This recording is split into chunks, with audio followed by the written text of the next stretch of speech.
Okay, so I suppose everyone has heard the Dora the Explorer jokes, but I suppose I wanted to just make a light, brief intro to it today. I'm not going to go in depth. I've got two great speakers today to talk about different areas that they can implement within the DORA legislations or the Act.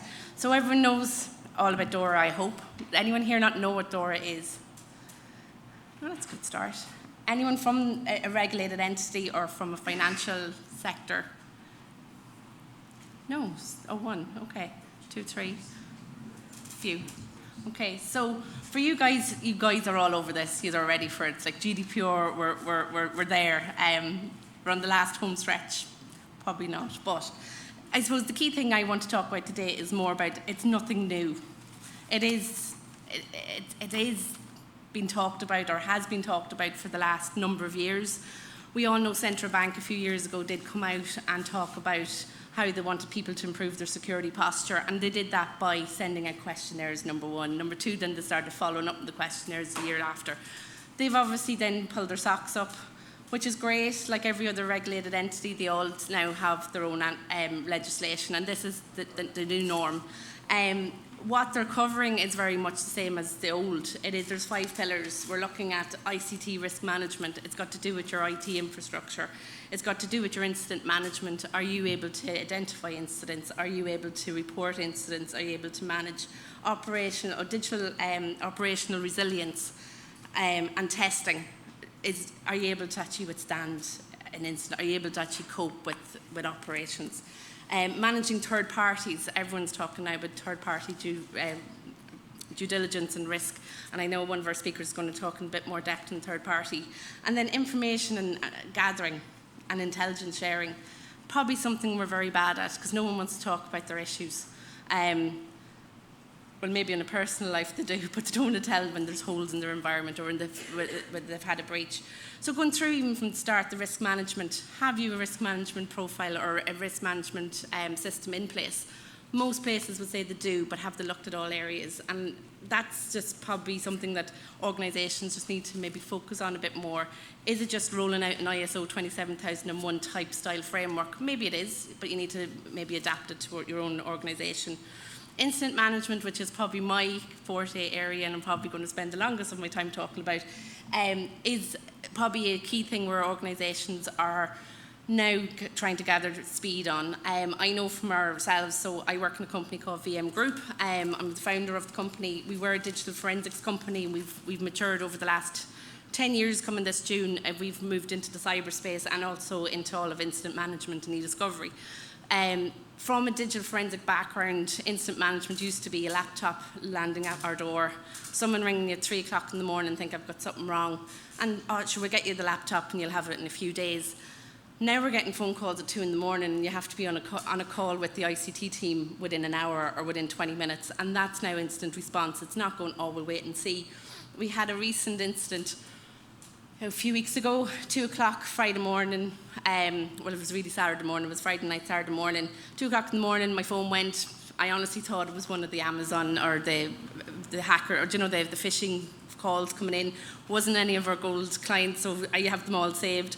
I was like, I'm not answering it because it doesn't look familiar. And then a voicemail, please ring us back.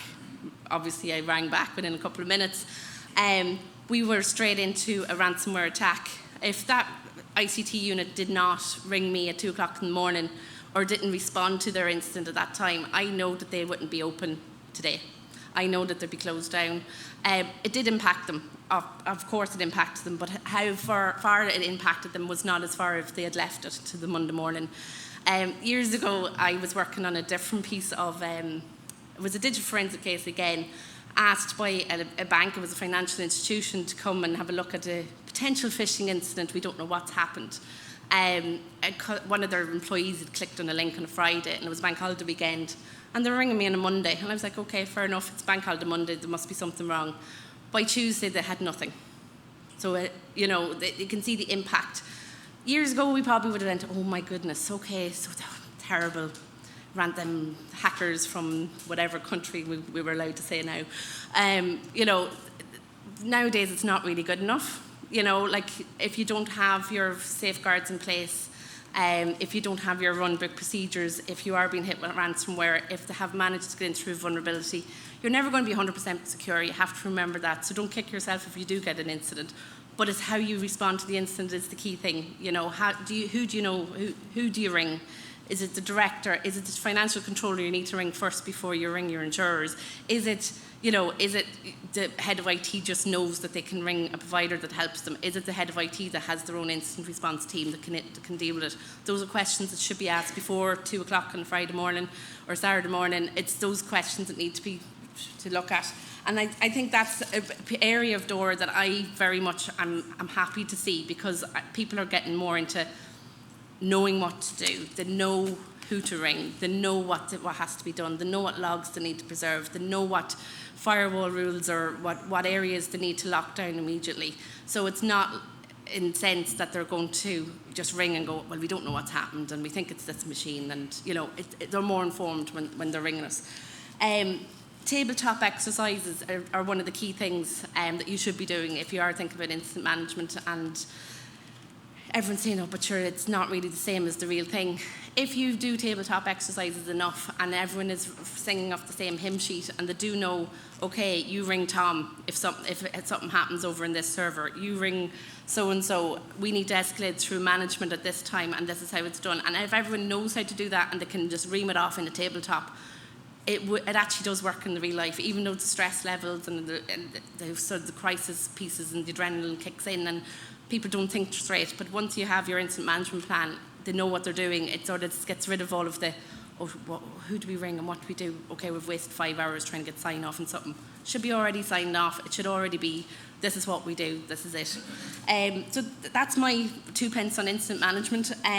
Managing third-party risk, again, everyone, look, we all know our own risks in terms of, I know where my skeletons are in my company, you know where the skeletons are in your company. Do you know where the skeletons are on that person that you rely on for a particular piece of a service that you rely on? So, for example, is it an IT team that actually manages your equipment? What is their risk? Do you know what it is? And it's managing that and being aware of it. And maybe putting safeguards in place. Maybe do you need to have a secondary service? Maybe do you need to put in something else or ask them to put in something else that you're satisfied with? Information gathering and intelligence sharing, I think it's absolutely amazing if we can get that into an open forum. And I know it is early days. I know there's banking fraud forums. There are now the National Cyber Crime's got forums, Cyber Ireland forums. Like, there's a lot of forums out there, which is great. But I think from the regulatory perspective, it's great that they're putting it in now as well, that you have to share. That is excellent, because what's happening to one company, without a doubt, is going to happen to another company over here, and lessons can be learned, and people can then get through events a lot quicker. So, without further ado, I'm going to introduce you to Will Gray. He's from Security Scorecard, and he's going to talk about, actually, he's going to explain himself what he's going to talk about. Okay, thank you.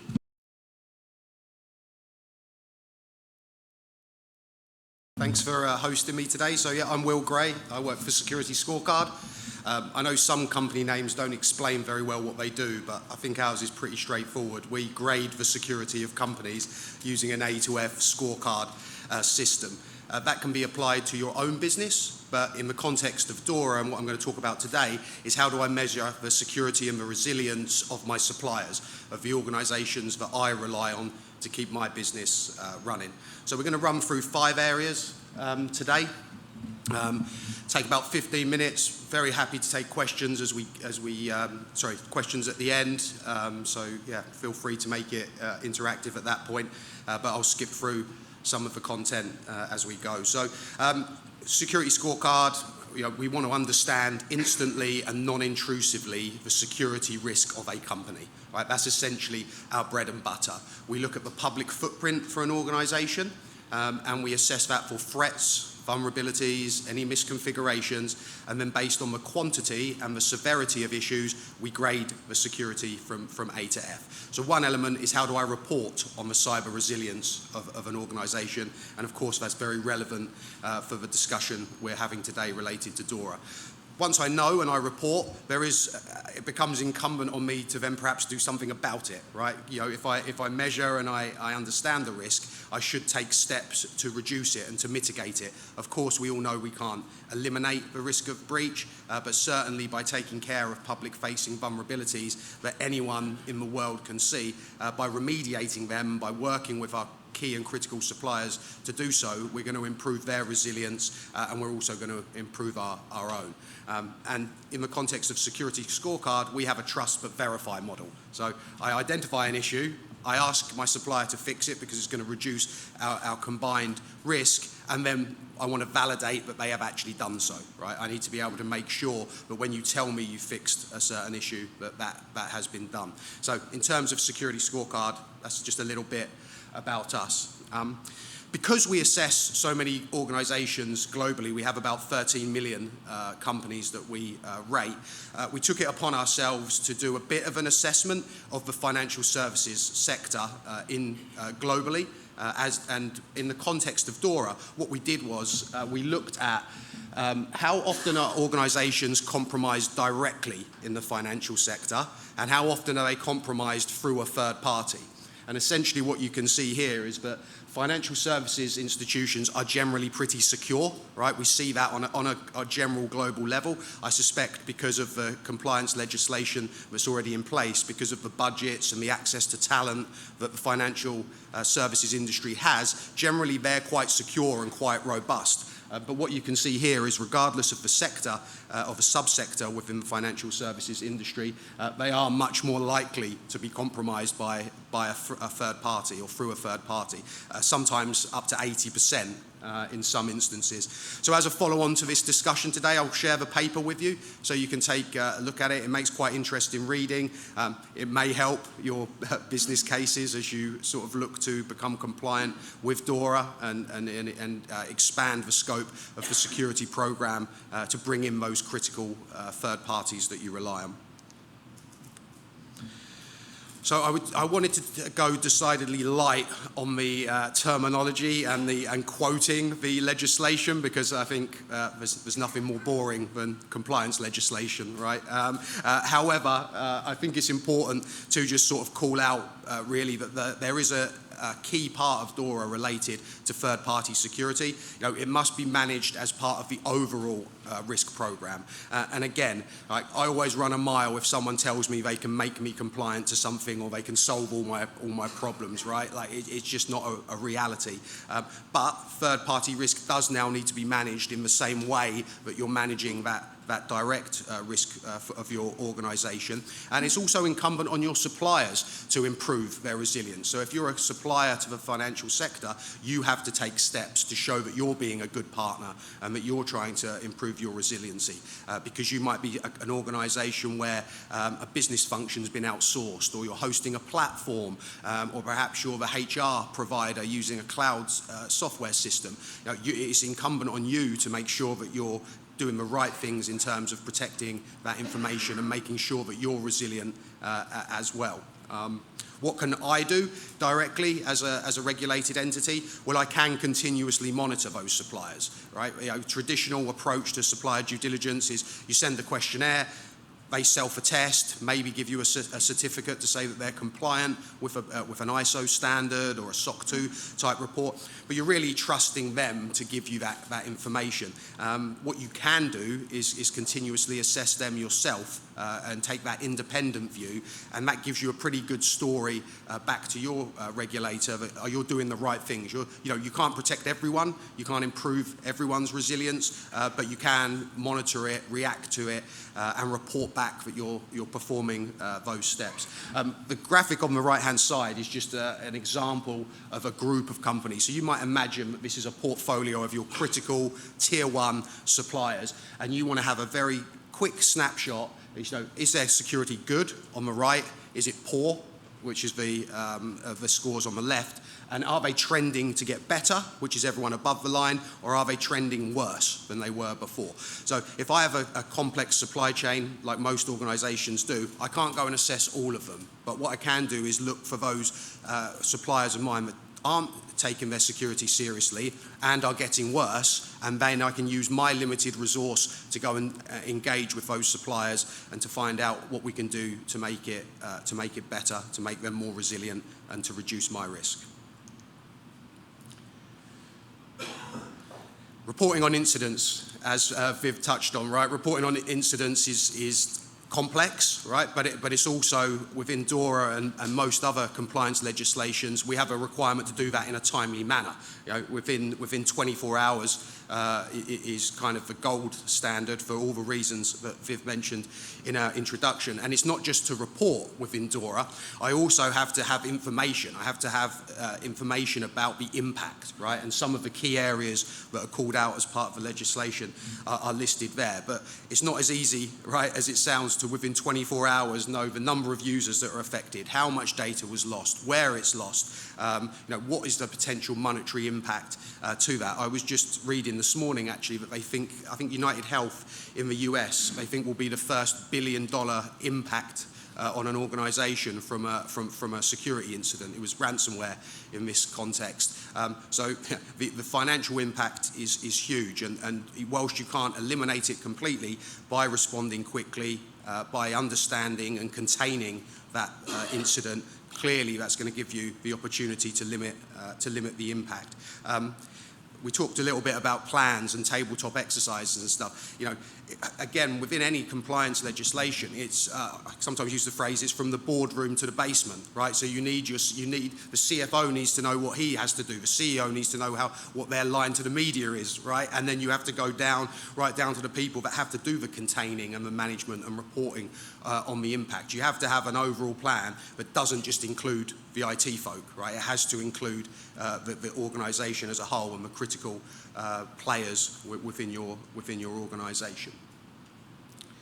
So we talked a little bit about continuous monitoring. I think maybe I need to change the colours a little bit on this slide. This looks a little bit much. But if I explain to you what the graphic is showing you, so this is a financial regulator that suffered a cyber attack last month, and what we're showing here is how their security posture in the 12 months prior to that breach compared to regulators in other countries. So you can see Germany, Portugal, etc. listed on the left-hand side. So what we've seen is that companies that score poorly, no surprise, are more likely to have an incident. And one of the ways that we can benchmark suppliers is to look at their security posture compared to their peers. So when I select a new provider to me as an organisation, clearly cost and tech and capability are going to be the two main criteria. But let's imagine I have a couple of suppliers that are very similar in price, very similar in capability. One of the ways that you could differentiate on them is how resilient they are. How likely am I to have some sort of clean-up activity that has to occur because they haven't been managing their security in the way that I would like, and also how can I do that over time, right? You know, security resilience is volatile, right? Things get better, they get worse. New vulnerabilities present themselves. How do I react to that? How do I know about that? And through that model of continuous monitoring of those suppliers, I can react. Not to everything, of course. I'm not going to react every time there's a small issue with a particular supplier of mine. But if they're a critical provider to my financial services organisation and they're susceptible to a critical vulnerability that's being exploited, it is on me to know about that and to be able to react to that and to have a mitigation plan in place. So establishing a risk management framework. So the irony of DORA is within the DORA framework, they don't actually mandate that you follow their specific framework. They actually say you should just have one, right? So you should have, if you're from a security perspective, DORA is wide-reaching, but from a cyber security perspective, they talk about adopting or existing standards like ISO or NIST or these well-known, well-established security frameworks which talk about cyber defence. They also talk about third-party security within those frameworks as well. And having a way to report on that in an easy-to-consume manner can be helpful when you're communicating internally what steps you're taking to make your organisation more resilient, to make your supply chain more resilient. For the purposes of this discussion today, I've made this very, very high level. Right, what you're seeing here is a particular organisation, but we've mapped to the ISO framework, the DORA framework, and then also the NIST CSF. The white is showing you areas that we can't validate externally. Right? I said maybe 10 minutes ago, don't trust anyone that tells you they can do everything and they can validate all things related to compliance. So what we've done is we've looked at aspects of those frameworks that you can validate with an external scan, and then we've shown the blue is compliant, is where we've validated that they're following those best practices, and the red is where we believe there are gaps. So it gives you a way to narrow in again. In much the same way, when you continuously monitor a supply chain, you can find the poorly scored, the not very resilient, the ones that are getting worse. From this framework perspective, the idea is that you can then drill into the specific areas and challenge your supplier around some specific aspects that you believe they're falling behind and which is creating a potential risk for your organisation. Again, as part of the follow-up, we're downstairs. We can provide these reports for you directly, or if you have customers or partners of yours that you would like any of these reports for, we can do that on a complimentary basis, of course, as part of the takeaway from today. So I said 5. We are on the 5th one, so thanks for staying with me. Outside of kind of specifically related to third-party assurance and what you can do there, again, this was touched on in the introduction. There are steps and tests that you should be doing on your own organisation to make sure that you're resilient. And vulnerability assessments, pen tests. Everyone does this, I would suggest today, but it's how well are you doing it, how regularly are you doing it, and how can you potentially improve. Where I see there's a slight gap with the customers that we speak to is really around that kind of proactive security. So how am I red teaming? Am I seeing how I would respond in the context of an incident? Am I doing those tabletop exercises? Am I ensuring that everyone who would be involved in responding and managing a breach is participating in those activities? It's not just an IT issue.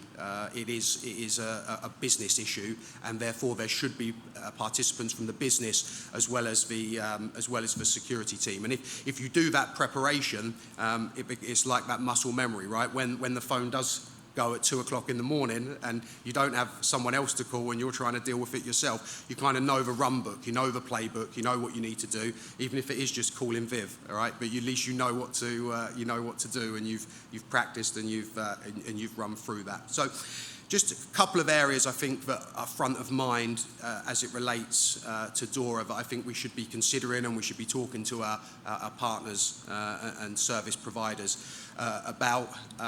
For anyone that knows me knows I love talking, so I couldn't just stop at the 5, even though I promised that I would.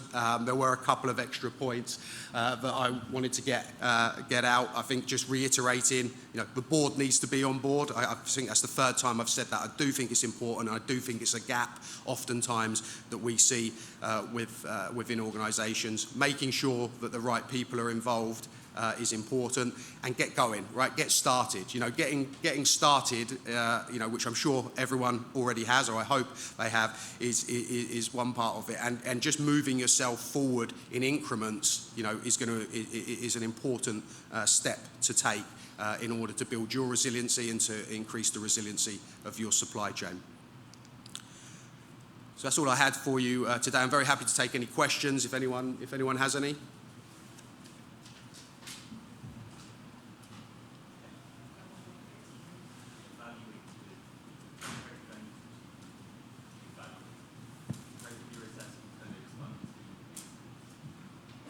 I think I caught that. So you were saying, as part of the assessment, is it how they respond to incidents? Exactly. Yeah, I thought it was what you said.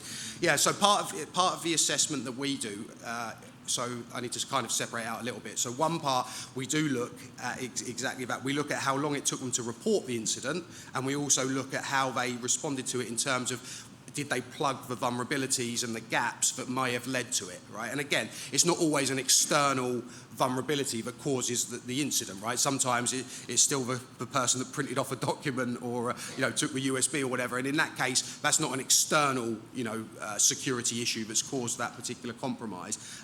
But we will report on that. We will show you like when the incident occurred, how long they took to respond to it, and what steps, what did they actually remediate in terms of issues in order to recover from that.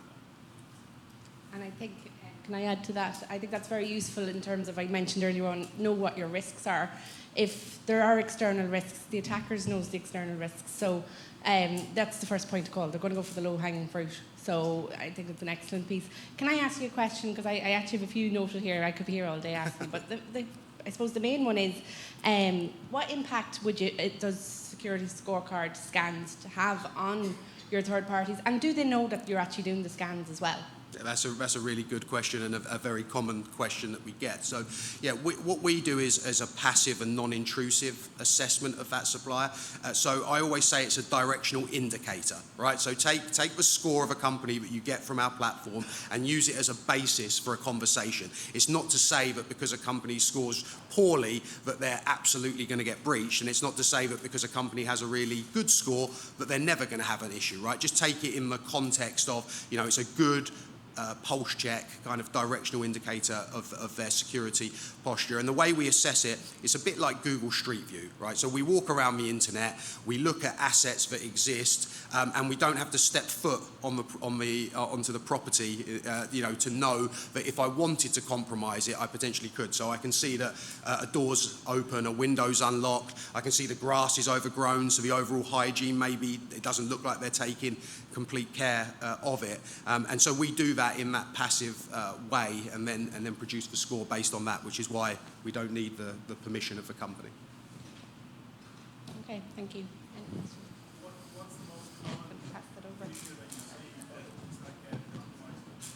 What's the most common issue you see for looking to get compromised? We've actually got quite a good report on that. So it's a white paper you can get from our website, or you can come and see us. But we actually did a pretty thorough analysis with Willis Towers Watson, who are one of the large insurers, and we actually cross-referenced the breach data that they have the claims data that they have from breached companies with the issues that we look at, and then we sort of listed out a kind of top 5, as it were, that seem to be indicative, right? And you always want it to be exciting and new, but honestly, a lot of it was like, they don't patch their systems, right? Like, just the kind of run-of-the-mill stuff. We did see that, like, SMB service being observed externally was quite a big factor, and yeah, I can't remember the rest off the top of my head, but I'll definitely share. I could definitely share the paper with you.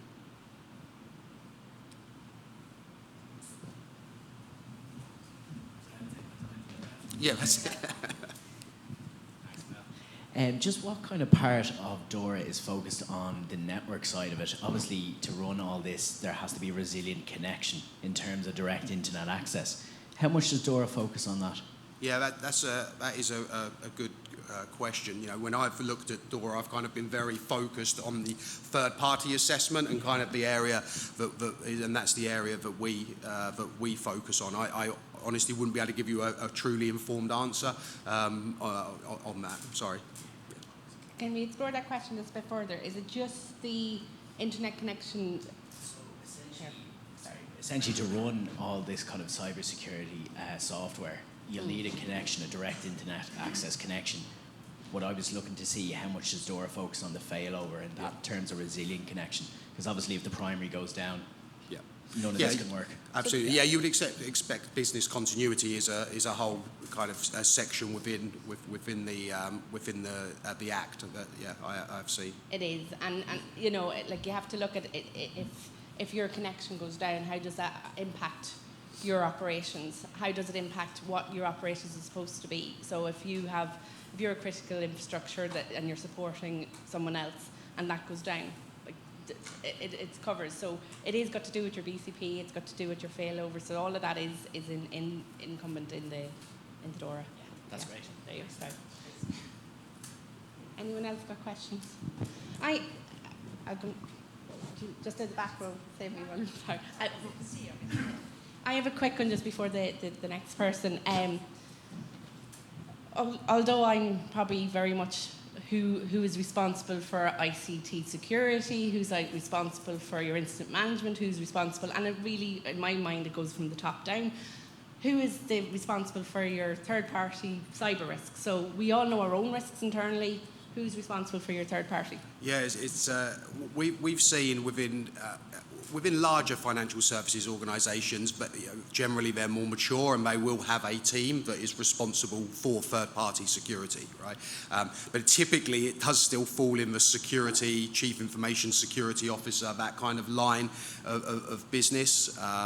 Sometimes we're seeing that procurement are starting to be responsible, right? Because procurement's a good point where how do I know that they're a supplier of mine? Well, we spend money with them, and who knows who we spend money with? Our procurement colleagues. So we are starting to see procurement getting more involved in that initial kind of assessment, but the ongoing monitoring of suppliers seems to still fall within the chief information security officer's sort of line of business. And I suppose in the past it would have been, if it was a financial piece, they would have been doing due diligence from a credit score maybe. Yep. So now this is an extra add-on which, you can see it should be a question coming from finance before they even procure. So it definitely is. And if you think about what the score is, essentially a business risk check in a similar way that you would do a credit check in finance. It's a very similar concept. Okay, thanks for that. Sorry, I'm back yet. Yeah, hi. I'm just interested in how much you can do from a passive investigation of an app. We've got a SaaS app that we provide to banks, fintech, legal. And the only open page you're ever going to see on our website is the login page. Everything else is behind authentication. So you're not really going to see how we actually secure that data or secure the platform behind that. Yeah, you're completely right. So what we do is a very broad assessment, but it's not very deep, right? Like that because of the nature of what we do. But you're right. If you wanted to, we're not going to give you an accurate vulnerability report for your specific web app. What we would do is we would look in that context. What we would be doing is looking at the physical footprint for the company externally, and then trying to see what we can assess from there in terms of are there public-facing databases? Is the website enforcing encryption? If there's an area for me to enter data on the website, making sure that's not redirecting to an unencrypted page. So it's that kind of broad assessment that we do. Thanks. Any other questions? No? Oh, we have one. Yeah, sorry, back. Hi. Is there any particular compliance a third party can achieve so that we satisfy DORA? Like, consider you come and ask, are you third party secure? And is there a particular? Yeah, so it's not, you know how these things go, it's never quite as straightforward as that, because no one wants to really sort of be on the hook for saying, well, look, if they're this secure, then it's not an issue.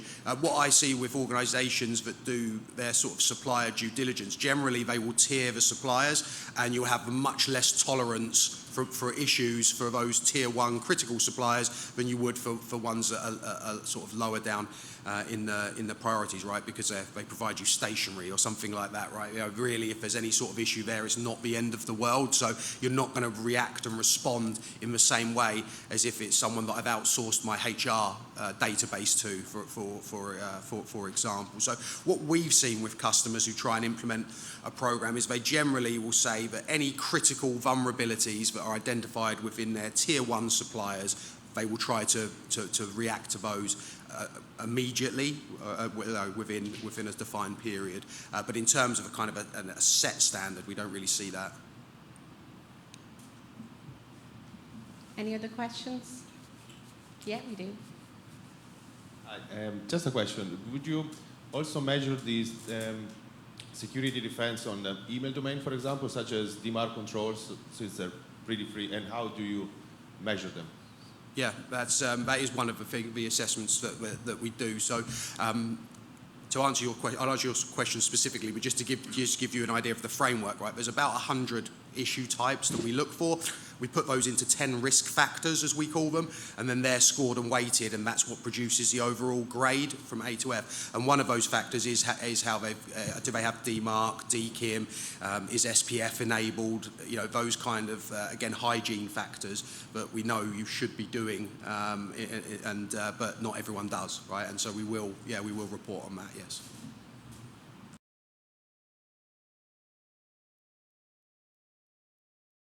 Morning, still just about. Rob Stubbs, Fortanix, the data first security company. I don't have any slides. I'm just going to talk a little bit about how data security relates to DORA, why it's important, and how to approach data security. Then a bit of interactive Q&A with Viv, and then we can open it up to the audience, if that's okay. Data. Data is the lifeblood of business. Protecting that data is clearly going to be critical for operational resilience. DORA repeatedly stresses the necessity for protecting the availability, authenticity, integrity, and confidentiality of data. After all, what organization can function normally if the data is not available, or if it's untrusted, or if it's breached in some way? There are, of course, other regulations like GDPR and Sarbanes-Oxley and various national banking regulations that also demand certain types of data are protected. And yet we still see all too often that data breaches are happening, and these can have a very major impact on businesses. And part of the reason for that is because it's actually quite complex to protect data, because data can be spread widely across an organization, across multiple data centers, multiple clouds, and in any moment of time that data could be at rest, it could be in motion, it could be in use. So protecting data is not always trivial. A lot of businesses still depend on a combination of traditional perimeter defenses, anti-malware, intrusion detection, but these have been proven to be insufficient to prevent data exfiltration. At the end of the day, the best and arguably the only way to properly protect data is to encrypt it or tokenize it. So if you do that, then even if the data is stolen, it has no value to the attacker. They can't do anything with that if it's been encrypted. So at Fortanix, we specialize in encryption, tokenization, and encryption key management technology, largely for the banking and financial services sector. Our customers include 12 of the world's largest 100 banks and global financial institutions such as PayPal. Importantly, our technology is future-proofed against new attacks as well as existing attacks by using the latest confidential computing technology from Intel to provide best-in-class security, even for emerging challenges like AI, confidential data collaboration, and quantum computing. All new technologies which are of significant interest to financial services entities in the near to medium term. So with that, Viv, do you have some questions to follow up? Probably your last piece about AI, I know ChatGPT has proven to be very useful in a lot of the world at the moment. I've got educational sectors and everyone ringing me asks me, do you know how to check to see if this has been manufactured from ChatGPT and all of that. But obviously we've not got there yet where we can actually identify if it has been gone through 3 or 4 scanners, but we're working on it. But in terms of AI being used in this respect, people are using it more and more to, I suppose, for its efficiencies and for making things quicker, more efficient, exactly, making it better, delivering it quicker, which means you're going to save money. But there's challenges that comes with that in terms of security, cybersecurity, privacy, etc. What's your thoughts on that whole area of AI? Yeah, no, absolutely. AI is, you can't go online without reading about AI these days. It's everywhere. So, of course, predictive AI is already widely used in the financial sector, from supporting lending decisions to anti-fraud. But generative AI is relatively new. Nonetheless, 75% of financial services organizations are already engaged in some form of pilot project using this technology, mainly to enhance efficiency, as you say. But whatever the reason for using AI, it clearly has the potential to enhance customer engagement and satisfaction, and also reduce operational costs. So, it's an opportunity too good to miss. But whether you're using AI, for automation, for analytics, for decision making, or just improving customer experience, it's likely to involve the processing of sensitive data, which of course entails risks. Both training and inference data can be leaked unintentionally from AI systems, or it could be maliciously falsified to poison the AI. This is one of the reasons why the EU is introducing the AI Act, to ensure proper safeguards are put in place to protect both data and people. And of course, it's important to remember that people are often also the data in these systems. So it's important that companies should implement proper security measures to secure data in the context of AI, and make sure it's protected not only in accordance with the AI Act, but also with DORA, obviously, and GDPR and other regulations. At Fortanix, we call this technology confidential AI. We've been doing a lot of work with customers in this area for some years already. For example, we've been enabling federated machine learning for anti-money laundering in the US in a way that the model can be trained using data from various banks without putting that data at risk or violating any regulations around that data. So, there are ways to secure the data properly and correctly to comply with regulations and both privacy and security. Okay, you've answered my second question there then as well about complying. But anyway, my last piece then is both like obviously we've got quantum computing coming into play. We've got compliance standards. Is it just another requirement for IT security function to respond and prepare for, like you've obviously mentioned, the future-proofing an organisation to higher levels of security using AI, but do you think there'll be more standards, not just DORA, outside of DORA? Yeah, and quantum computing and the threat that it brings is quite interesting. Is everyone kind of aware, or is anyone not aware of quantum computing? There's, again, it's a topic with a lot of discussion today, and the reason is because quantum computers will be able to break today's encryption algorithms that we rely on probably within the next 5 to 10 years. And you might think, well, 5 to 10 years is quite a long time away. Why do we need to worry about that now? And it's because there is a type of attack called harvest now, decrypt later. Essentially, an attacker can capture your communications today, and then we'll be able to decrypt that in 5 to 10 years' time, potentially. And if that data is still sensitive in 5 to 10 years from now, well, that could be a problem for you. So you need to be thinking about how to protect data against those forms of attack, even today. And another challenge in the financial services industry is there's a lot of infrastructure out there to support financial services in the field, related to payment systems, for example, where that equipment might have a 5 to 10 year lifetime and will need to be upgraded or replaced. So again, it's something to be thinking about today. So you really need to think about starting to take action now and building crypto agility into your business.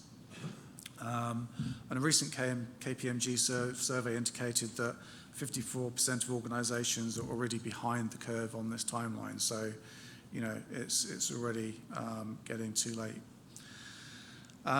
So, what we say is, you need to adopt a phased approach. You need to start off really with education, understanding what the threat is, discover what vulnerable systems you may have, and then, put a plan into place, introduce the new capabilities you need to defend against these attacks, and execute a prioritized migration strategy.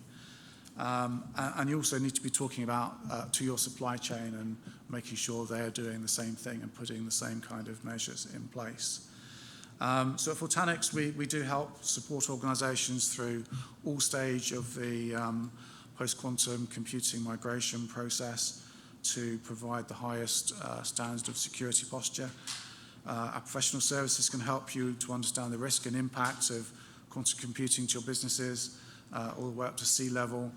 Our Key Insight platform will help with the discovery process and understanding the level of cryptographic debt that you have in your business. And finally, our data security platform enables you to implement an enterprise key management solution with support for post-quantum cryptography. Thank you. I have another question for you, sorry. Yeah, It please. was food for thought here. I'm thinking about my Russian attackers. I'm thinking about them obviously using encryption during the ransomware, etc. So obviously we're telling people to have their data encrypted, so if any data is exfiltrated out of an organisation that we should be secure. But you're mentioning here quantum computing is telling us we may not be secure. So if we put in encryption now, today, do you think then if it was exfiltrated it could still be, obviously with their quantum computing, you're saying it's not strong enough. So what would you suggest? Yeah, so there are what's called post-quantum algorithms coming out now, which will help defend against that threat. A lot of these are still unproven, and you kind of need to implement hybrid schemes combining kind of classical encryption with post-quantum encryption. But the tools are starting to appear that will allow you to do that. But you got to do a lot of prep work before you're ready to use those tools. So it's important to be doing the prep work now, so that as these tools mature over the next 6 to 12 months, you'll be ready to make use of them. Remember, when quantum computing does materialize, it's not going to be everywhere all at once. It's going to be the governments and kind of nation states that have access to this technology first. They're going to have the money. These computers are going to cost tens, hundreds of millions of dollars probably on day one. So, it will take perhaps another 5 to 10 years before the price of quantum computers comes down to the point where they're almost ubiquitous, where hackers can get access to that technology. So initially you need to thinking about, what are your risks, what are your threats, what data is most sensitive, who might want to steal that data, what are they going to gain from stealing that data, and think first about, nation-state attackers or very large organized crime gangs and protecting data from them. Not worrying so much about the script kiddies who aren't going to have access to that technology quite so soon. So it's about prioritization, figuring out where the threats are, what data you need to protect, who you're trying to protect it against, and actioning that protection on the most sensitive data first, and then working through to the less sensitive data over time. Last one, I promise. So on the flip side, we've just been ransomware attacked. We do attacked, everything is encrypted. We do know that if we wait enough time, you will get your decryption keys eventually. Do you think the quantum computing and this type of technology will assist us quicker to recover the likes of the bad actors' encryption that they left behind, that we can maybe get more operational quicker and use it as a defense mechanism as well? I'm not sure that's going to help. I guess it remains to be seen. It depends on, the ransomware attackers, don't stand still. They move with the times. They use the latest technology. So I'm sure they're going to start using post-quantum technology themselves to defeat those kinds of things that you're talking about. So. Maybe there'll be a small window of opportunity, but I'm sure they'll get wise to that and close that door pretty quickly. Yeah, perfect. Sorry, I'm going to stop asking questions now. Anyone? We've got one over here. Yeah. I'm feeling like in a two-people conversation here. Okay, so because it's a demystification of DORA, I will put my MedTech Europe Vice Chairman hat here. And the DORA is just 6 key requirements. I'm wondering how you, with your company capabilities, you enable your customers to fulfill those 6 key requirements. Because the rest Yeah, the rest is just technology. And because you mentioned encryption. Encryption is the payment service directive, but not DORA. Yeah. I mean, we're not, so DORA is pretty broad, obviously. I mean, operational resilience covers a range of things, as we've heard previously. Let's focus on 6 requirements, the key Yeah. 6 requirements, because it's all about that, because all the implication again and the measures taken against the company will, again, the supervising authority is going to access those 6 key requirements. Yeah. So, I mean, at Fortanex, our focus is purely on the data security, so encrypting and protecting the data against exfiltration. That is our focus. We're not addressing the other aspects of DORA. We have another question at the back there. Yeah, hi. I just want to talk about, you were talking about quantum can break encryption in 5 to 10 years. No research paper I've ever seen says that. Maybe it'll break PKI, but not where corporate data is encrypted with usually 256-bit AES. That is deemed to be quantum safe. I read a paper the other day that to break it, you would need 20 million qubits of quantum computing power, which is generations from where we are now. So this encrypt now or harvest now and decrypt later, I can't see that happening anytime soon. So, yeah, I mean, you're right that AES 256 is believed to be secure against quantum threats, which is a form of symmetric encryption. But, if we get into the technicalities, there's also asymmetric encryption, which is typically part of PKI and part of certificate-based communications like TLS, and that is vulnerable. So the threat is against asymmetric encryption, which is part of TLS. So any data that you're communicating over any network is potentially at risk. If you capture the key exchange at the beginning of that TLS session, you will be able to decrypt, you'll be able to basically decrypt the AES 256 key, which will allow you to decrypt all of the data in that session. And likewise, even for data at rest, which is usually encrypted using AES 256, often the data encryption key is encrypted using an asymmetric key. In a lot of databases, for example, a lot of storage systems, you have a key encryption key, which is using a vulnerable algorithm. So again, if that key is broken, you can then break the data encryption key and you can decrypt the data. So the alternative to using asymmetric algorithms is using if you only use symmetric algorithms, you're safe. But then the challenge is you have to have the same secret key as the person you want to communicate with. So whoever's encrypting the data, whoever's decrypting the data, and perhaps at the other end of a communications connection, need to have the same secret key. So you have to have a way to share that secret key with them. So you've either got to write it on a bit of paper and put it in the post to them, or you've got to go fly on a plane to meet them and pass that key to them.